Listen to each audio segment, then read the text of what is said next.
अस्सलाम वालेकुम, कैसे हैं आप सब लोग। उम्मीद है कि बिल्कुल खैरियत से होंगे और आपने यकीनन मेरा एक बहुत डिफरेंट आर्टिकल पढ़ा होगा। आपको पता है एविएशन मुझे पसंद है, जेट्स मुझे पसंद है, तो अपनी एयरफोर्स के साथ साथ मैं दूसरों की एयरफोर्स पे भी नज़र रखती हूँ। लेकिन दूसरे कौन?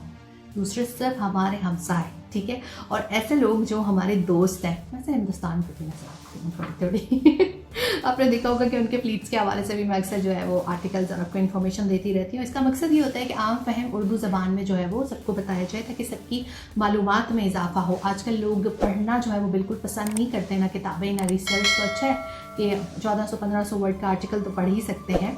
और इस हवाले से मुझे बड़ा फीडबैक आया और मुझे अच्छा लगा, और मैं दूसरे ममालिक के हवाले से भी ज़रूर जो है वो एक फ़ीडबैक जो है मुझे मिला, तो मैं ज़रूर आगे भी लिखूँगी।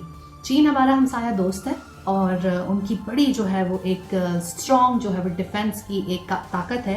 और अब जल्द जो है आपको पता है कि वो एक ये दिन दूर नहीं होगा कि वो सुपर पावर बन जाएगा। सुपर पावर है स्टिल, बट मतलब सबसे ऊपर आ जाएगा।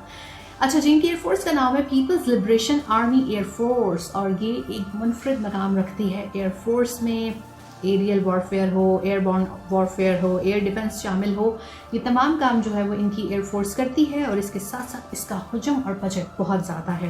3 लाख से ज़ायद जो वो लोग हैं, तकरीबन 4 लाख के करीब लोग जो है वो इसके साथ वाबस्ता हैं। इनके फ्लीट में 3370 त्यारे शामिल हैं। सिर्फ 1500 तो फाइटर जेट्स हैं, 450 बॉम्बर अटैक जहाज़ हैं, और इसके साथ 150 जो है वो 5th जनरेशन जो है वो जहाज़ शामिल हैं। और इसका हेडक्वार्टर कहाँ है? वो है जी बीजिंग में। हमारे साथ भी ये मशकें करते रहते हैं, आते हैं यहाँ पर एयरफोर्स के साथ मशकें करते हैं, और एयरफोर्स भी जो है वो जाकर चीन में इनके साथ मशकें करती है। थोड़ा सा मैं आपको ये बताती चलूँ इस हवाले से कि अगर इनके फ़ज़ाई बेड़े की बात करें तो इसमें जो है वो जंगी जहाज़, हेलीकॉप्टर, ट्रांसपोर्ट बेड़ा, टैंकर टैंक, यूटिलिटी हेलीकॉप्टर शामिल हैं। अच्छा, क्योंकि ये चीनी ज़बान में और मैं उर्दू में पढ़ रही हूँ, तो थोड़ी सी अगर कहीं गलती हो जाए तो माजरत। इनके पास टैंकर त्यारे भी शामिल है, इलेक्ट्रॉनिक वॉरफेयर जहाज़ भी शामिल हैं, ट्रेनिंग एयरक्राफ्ट भी शामिल हैं, और इसके साथ साथ इनके जो हैं रिफ्यूलिंग के जो त्यारे हैं वो भी शामिल हैं।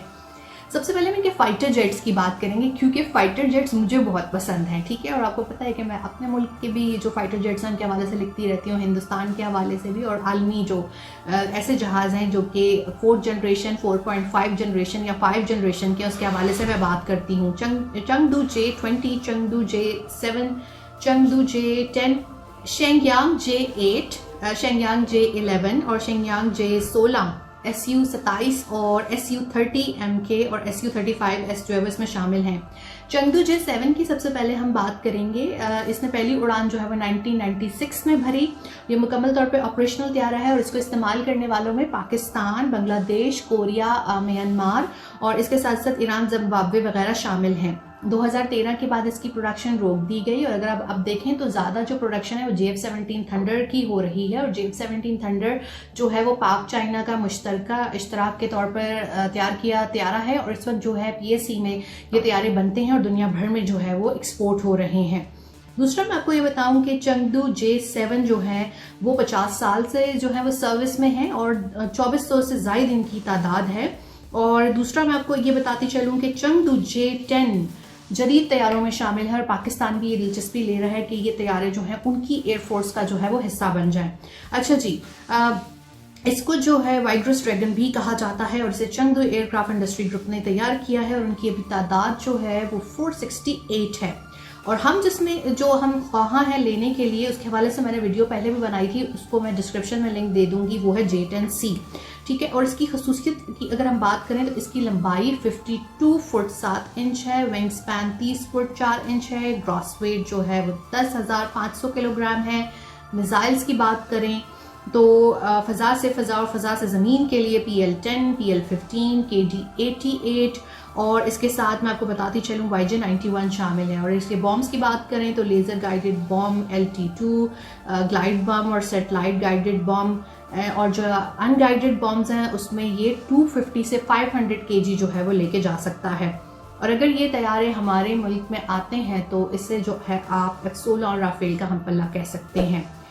शेंगयांग 8B जो है वो चीनी साख्ता तैयारा है और इसको PLA एयरफोर्स और PLA नेवी दोनों इस्तेमाल कर रहे हैं। आप जो है इसके हवाले से आर्टिकल में भी पढ़ सकते हैं, क्योंकि मैं जल्दी बोल रही हूँ तो हो सकता है आपको कुछ चीज़ें उस तरह से समझ ना आए। J8, J8B, J8C, J8D, J8F वगैरह भी जो हैं वो शामिल हैं कौन से तैयारे में, जो कि शेंगयांग 8 जो इनका तैयारा है। इसके साथ इनका J11 एयरक्राफ्ट भी जो है वो बहुत अहमियत रखता है और J11, J11B, J11BS, J11BH वगैरह इसमें शामिल हैं। इसमें PL12, PL9, PL8 मिसाइल नस्ब है और बम जो है वो इसके क्लस्टर बम्स है। ठीक है जी, अब हम बात करेंगे J16 की। इसके भी दो वेरिएंट्स हैं, J16 और J16D। अब जिस हम बहुत इंपॉर्टेंट जहाज की बात करने वाले हैं वो है चंगदू माइटी ड्रैगन J20, जो कि 2011 से चीनी एयरफोर्स का हिस्सा है। और ये अहम क्यों है? क्योंकि ये 5th जनरेशन जहाज है। ठीक है, और इसको चंगदू एयर कॉरपोरेशन ने जो बनाया है, इसके भी दो वेरिएंट हैं, J20A और J20S। और अगर इसकी हम बात करें तो ये वो तीसरा जहाज है 5th जनरेशन जो किसी भी एयरफोर्स के अंदर इंडक्ट हुआ है। और इसकी खसूसियात में जो हम बात कर रहे हैं, इसकी रेंज जो है वो 5500 किलोमीटर है, फ्यूल कैपेसिटी 12000 kg है। इस पे PL10, PL12, PL15, PL21 और एंटी रेडिएशन मिसाइल नस्ब है। इस पर KLG रडार नस्ब है और ये 5th जनरेशन तैयारा है, जो कि मैं आपको पहले भी बता चुकी हूँ। इसके अलावा चीन के फ़ज़ाई बेड़े में Su-27, Su-30 और Su-35 भी शामिल हैं और इसके अलावा हेलीकॉप्टर्स भी शामिल हैं, टैंकर तैयारे भी शामिल हैं। अच्छा जी, एक और मैं आपको बहुत इंपॉर्टेंट बात बताती चलूँ कि जो एक बहुत बड़ी कुव्वत है चीन की, वो है इनके ड्रोन्स। जी, अब मैं आपको बताती हूँ कि इनके जो हैं J6 को इन्हें रिटायर करके जो है वो ड्रोन में तब्दील किया, जो किसी भी जंगी सूरत हाल में जहाज़ की तरह हमले में इस्तेमाल हो सकता है, और ड्रोन का नाम है JC। अब जो है मैं आगे लिखूंगी तो फिर अलहदा से जो ड्रोन्स और इनकी जो रॉकेट फोर्सेस के हवाले से बात करूंगी, क्योंकि वो इनके दिफा में बहुत कलीदी किरदार अदा कर रही है।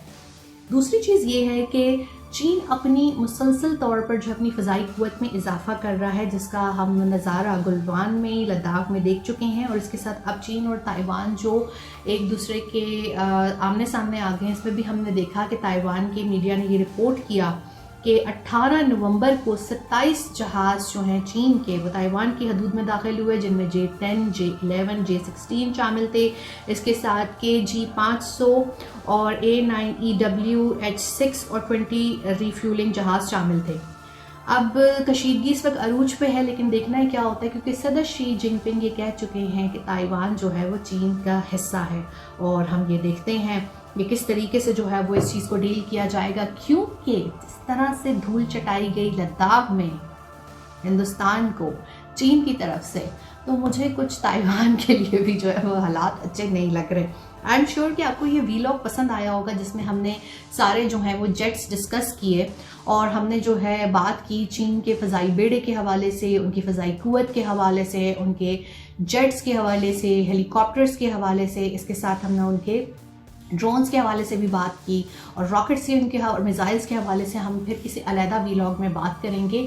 और चीन का जो है वो एक रसूल रसूख जो बढ़ता जा रहा है खित्ते में, अच्छी बात है। उससे ऐसी बहुत सी ताकतें जो हैं वो अब अपने आपा नहीं खोएंगी, जिस तरह से वो पहले खोकर जो है वो दीगर ममालिक के ऊपर हमले और दरअंदाजी की कोशिश करती थी। क्योंकि हिंदुस्तान तो अपना सबक अच्छे तरीके से जो है वो गुलवान में जो है वो देख चुका है, सीख चुका है।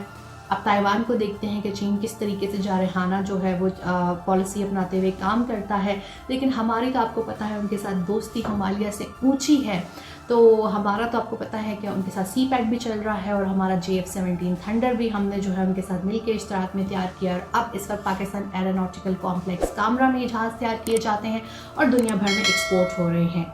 फिर आपसे दोबारा मुलाकात होगी नए व्लॉग के साथ। जवेद सदीक को इजाज़त दीजिए। अल्लाह हाफ़िज़।